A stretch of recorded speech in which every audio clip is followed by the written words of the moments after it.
এবার গোয়ালপুকুরের খবর দেখাবো। গোয়ালপুকুরে তৃণমূল বিজেপি আবার সেই ঝামেলা। গোয়ালপুকুরে, উত্তর দিনাজপুরের গোয়ালপুকুরের ছবি দেখুন। ছিল কাশীনাথের স্ত্রী, তিনটে ভোট একদম পুরো নিজেরা বায়ান দিয়ে গেল। তিনটে ভোট ইচ্ছাকৃতভাবে জোর করে ছাপ দিয়ে নিচ্ছে। হ্যাঁ, সিসি ক্যামেরা তো কি হবে, মানে এটা নয় আপনারা 23-এর পঞ্চায়েত নির্বাচনটা ভেবে নেবেন না। এগুলো বাজে কথা বলবেন না। এটা না, 23-এর পঞ্চায়েত নির্বাচনটা ভেবে নেবেন, এটা হতে পারে না। সিসি ক্যামেরাটা আমি দেখবো আগে। এই সবাই যাবে। ভোটের অভিযোগ গোলাম রাব্বানি, তাকে অভিযোগ জানানো হলো টিএমসি বিজেপি প্রার্থীর বচসা। গোলাম রাব্বানি ও সরজিৎ বিশ্বাসের বচসা। ছাপ্পা ভোটের অভিযোগ করলেন বিজেপি প্রার্থী, পরে কেন্দ্রীয় বাহিনী এসে পরিস্থিতি নিয়ন্ত্রণে আনে।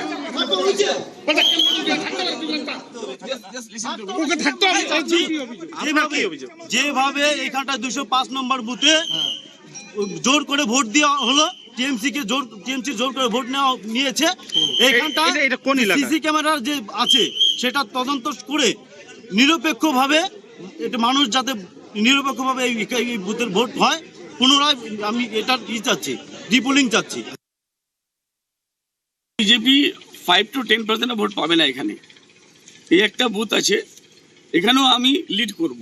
এনার অভিযোগ কি বুথটাকে সেন্সিটিভ করতে চাই, লোকগুলোকে ভোট না দিয়ে এখান থেকে পাঠানোর চেষ্টা করছে। আমাকে প্রার্থী, বিজেপির প্রার্থী বাধা দিচ্ছে যে আপনি বুথের ভিতরে ঢুকতে পারেন না, তুমি আগে আইনটা জানো। আর মাথাভাঙায় বিজেপি প্রার্থী তিনি ভোটে টাকার খেলা রুখতে ভোটারদের আবেদন করছেন। নিশীথ প্রামাণিক কেন্দ্রীয় বাহিনীকে অনুরোধ করছেন। কি বলছেন একটু দেখানোর চেষ্টা করব।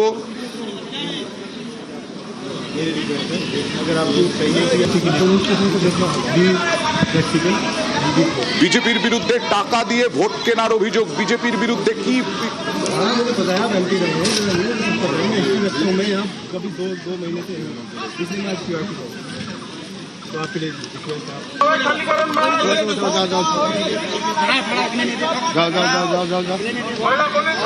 ₹200 करके पैसा बांट रहा था।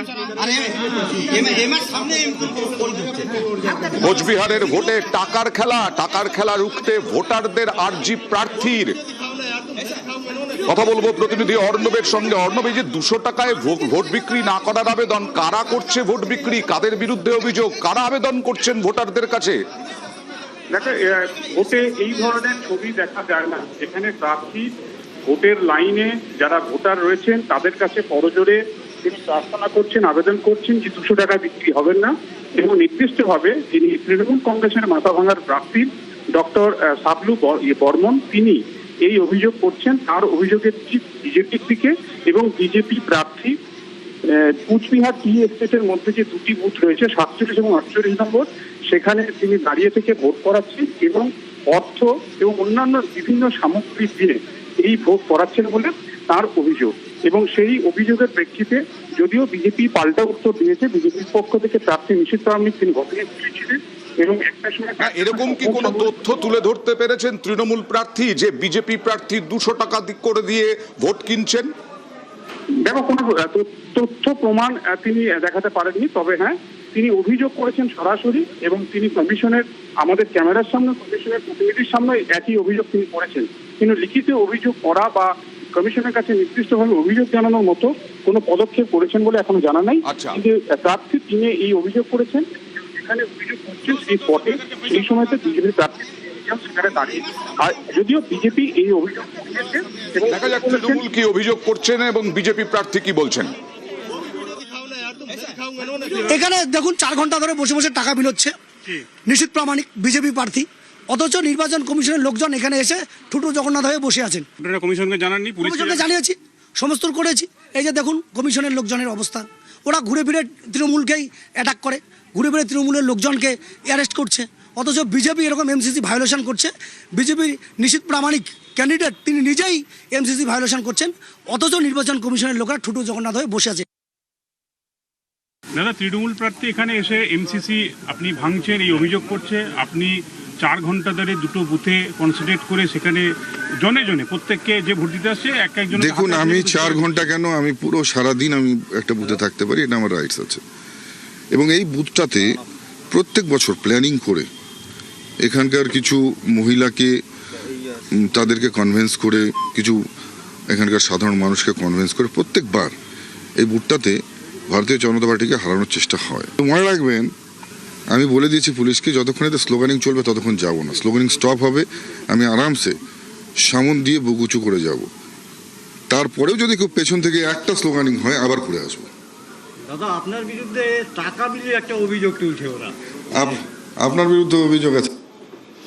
কৃষাণু, কোথাও কি তৃণমূল প্রার্থী হেরে গেছেন, কোথাও কি হতাশা, সেই কারণে এই অভিযোগ তুলছেন? আরে বাবা, উনি মাথা ভাঙায় কেন? উনি তো আগেরবার কেন্দ্রীয় মন্ত্রী থাকাকালীন সে তো ওনার ব্যাপার, দলের ব্যাপার, মাথা ভাঙায় প্রার্থী করেছেন। পালিয়েছেন, দিনহাটা থেকে পালিয়েছেন। আচ্ছা। ওনার যেই জেলার একবার সাংসদ হয়ে কেন্দ্রীয় মন্ত্রী হয়েছিলেন, তাও আবার স্বরাষ্ট্র প্রতিমন্ত্রী, সেখান থেকে পালিয়েছেন। পালিয়ে গিয়ে এই মাথা ভাঙাটে মানে গিয়ে কোনোভাবে মুখ রক্ষা করতে চাইছেন, সেটাও পারবেন না। আর শুধু তো ইনি নয়, আসামের প্রাক্তন একজন এমএলএ কে দিয়ে হিঙ্গলগঞ্জে ক্যাশ ডিস্ট্রিবিউট করেছে, আমরা ধরেছি।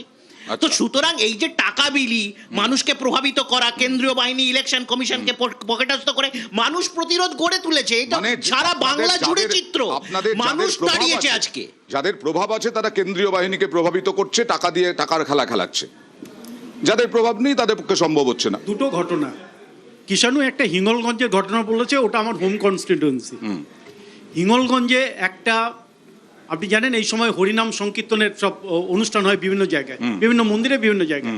সেখানে মাসখানিক আগে বিজেপিরই একজন, সে বিজেপি করে, সে বলেছিল, তাকে বলেছিল আমাদের কিছু শর্ট পড়েছে, তুমি টাকা দাও। তারা মন্দির কমিটি বলেছিল, সে ওই টাকাটা সেদিন ওদের কাছে দিয়েছে।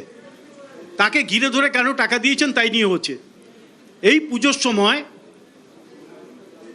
বিভিন্ন অনুষ্ঠানে, পুজোর যে অনুষ্ঠানগুলো তো হয়, আমি ব্যক্তি হিসেবে আমি যদি কোনো টাকা দিই, ক্যান্ডিডেট টাকা দেয়নি, ব্যক্তি হিসেবে যদি আমি টাকা দিই, সেটা কি করে অন্যায় হয়? বিজেপির সব অজুহাত আছে। আসামের প্রাক্তন এমএলএ এলো কি করে হিঙ্গলগঞ্জে? প্রাক্তন এমএলএ যদি মানে আসামের প্রাক্তন এমএলএ হিঙ্গলগঞ্জে করছে নাকি?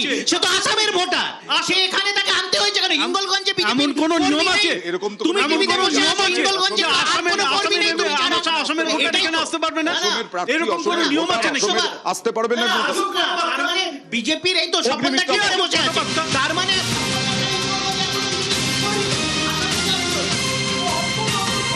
এই মুহূর্তে খবর, অগ্নিমিত্রা পলের গাড়ি ভাঙচুরের অভিযোগ তৃণমূলের বিরুদ্ধে।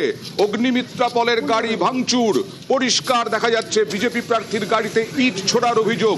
হীরাপুর পুলিশ স্টেশন, রহমতনগর হাই স্কুলের ঘটনা আসানসোলের। অগ্নিমিত্রা পলের গাড়ি ভাঙচুর, কাঁচ ভেঙে গেছে, আপনারা দেখছেন বিভিন্ন জানলার কাঁচ, পেছনের জানলার কাঁচ ভেঙে গেছে, একেবারে টুকরো টুকরো হয়ে গেছে কাঁচ। অগ্নিমিত্রা পল আসানসোল দক্ষিণের প্রার্থী, বিজেপি প্রার্থীর এই গাড়িতে ইট ছোড়ার অভিযোগ। বিজেপি অভিযোগ করছে তৃণমূলের বিরুদ্ধে। গোটা গাড়িতে কাঁচ ছড়িয়ে, পুরো কাঁচ ছড়িয়ে রয়েছে। হীরাপুর থানায় অভিযোগ বিজেপি প্রার্থীর, অগ্নিমিত্রা পলের গাড়ি ভাঙচুর করলো কারা, কি অভিযোগ, বিস্তারিত জানবো। রঞ্জিতের সঙ্গে কথা বলবো। রঞ্জিত, একেবারে যে স্কুলের ঘটনা 135 নম্বর বুথ, সেখানে অগ্নিমিত্রা তিনি কিছুক্ষণ আগে গিয়েছিলেন, সেখানে তিনি যারা ভোটার তাদের সাথে কথা বলছেন, সেই সময় তিনি যেন বেরিয়ে আসছিলেন, সেখানেই তার গাড়ির পেছনের যে কাঁচ, সেখানে লক্ষ্য করে ঢিল ছোড়া হয়, এমনটাই তার অভিযোগ। এবং পেছনের কাঁচ কিন্তু ভেঙে গেছে। রহমতনগর হাই স্কুল 135 নম্বর বুথের ঘটনা। এই মুহূর্তে অগ্নিমিত্রা পাল তিনি হীরাপুর থানায় রয়েছেন। দেখো, এখন সরাসরি তৃণমূলের বিরুদ্ধে অভিযোগ, এবং তিনি যে দাবি করছেন যে এই যে ঘটনার পেছনে কারা রয়েছে সবাই জানে, এবং তা নিয়ে কিন্তু প্রশ্ন তুলছেন। এবং যেখানে যে ঘটনা ঘটেছে, যে রহমতনগর হাই স্কুল, সেখানে কিন্তু বেশ কিছুক্ষণ তিনি ছিলেন, এবং বেরিয়ে আসার সময় এই ঘটনা ঘটে। এই মুহূর্তে হীরাপুর থানায় তিনি রয়েছেন, পাশাপাশি নির্বাচন কমিশনকে কিন্তু বিষয়টি জানাচ্ছেন। তবে যেখানে গিয়েছিলেন তিনি রহমতনগর হাই স্কুলে, সেখানে নিশ্চয়ই কেন্দ্রীয় বাহিনী ছিল। সেই কেন্দ্রীয় বাহিনীর সামনেই এই ধরনের ইট ছুড়ে গাড়ি ভাঙচুরের ঘটনা ঘটলো। তবে একেবারেই যেখানে প্রশ্ন করা হচ্ছে যেখানে কেন্দ্রীয় বাহিনীর কথা উঠছিল, কিন্তু কেন্দ্রীয় বাহিনী কিন্তু স্কুলের মধ্যে রয়েছে, মোতায়েন রয়েছে, এবং যে গেট রয়েছে সেখানেও কিন্তু মোতায়েন রয়েছে। প্রার্থী ভেতর ছিলেন, তার যেটা অভিযোগ রয়েছে ভেতর থেকে বেরিয়ে আসার সময় তার গাড়ি লক্ষ্য করে পেছন থেকে ঢিল চড়ায়, তখনই তার গাড়ির কাঁচ ভেঙে যায় এবং তিনি আবার সেই বুথে যাবেন এমনটা তিনি দাবি করছেন। এবং এই মুহূর্তে হীরাপুর থানায় রয়েছেন। ইতিমধ্যে বিষয়টি তৃণমূল কি বলছে রঞ্জিত? তবে এখনো পর্যন্ত তৃণমূলের কোনো প্রতিক্রিয়া পাওয়া যায়নি। তবে যে ঘটনা ঘটেছে এই ঘটনা নিয়ে নির্বাচন কমিশনে যাবে এমনটাই কিন্তু দাবি করা হচ্ছে, এবং লিখিতভাবে না হলেও মৌখিকভাবে হীরাপুর থানায় জানানো হয়েছে। এবং তৃণমূলের কাছ থেকে ওই জেলার পক্ষ থেকে এখনো পর্যন্ত কোনো রিয়াকশন পাওয়া যায়নি। আমি কৃষাণুর কাছে যাওয়ার চেষ্টা করবো, তবে তার আগে অগ্নিমিত্রা পল কি বলেছেন দেখুন।